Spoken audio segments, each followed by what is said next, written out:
next reverse engineering insight is the peanut gallery. Michael, do you know where the peanut gallery came from?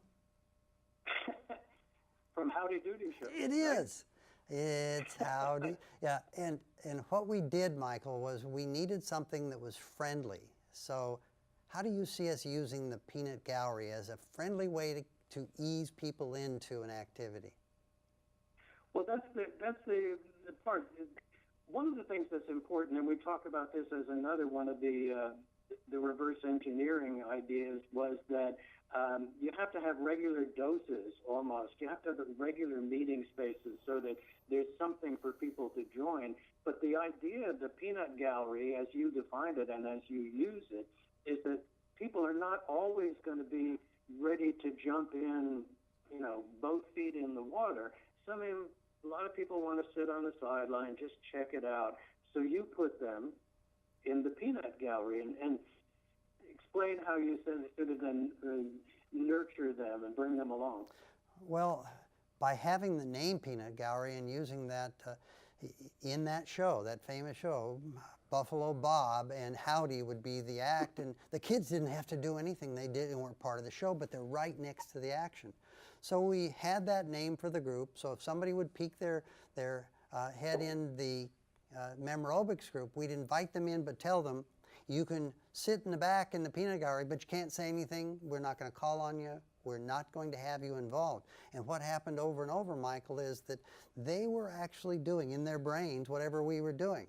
Later, before the next couple of years, I learned that mirror neurons might have been at work as they were thinking about doing something. Their brain was actually doing it, but you have to get them to the edge of the action, but tell them they can't play in your sandbox.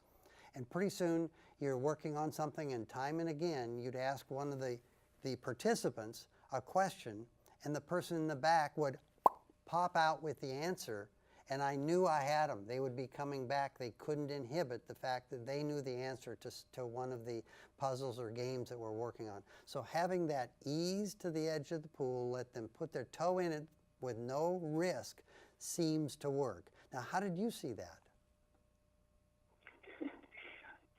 I didn't quite hear the end of that, Roger, but one of the things that I'm in the art-based section of the book, one of the distinctions we make is between art makers and art takers.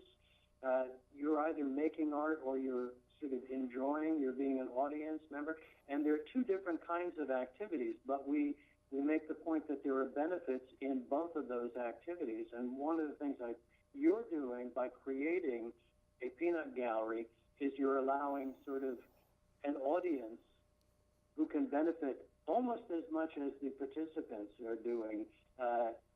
So you're getting benefits, bringing in more people, making them available to the activity that you're doing. That's right. And Michael, we've called that the viewers and the doers, and or the makers and the takers.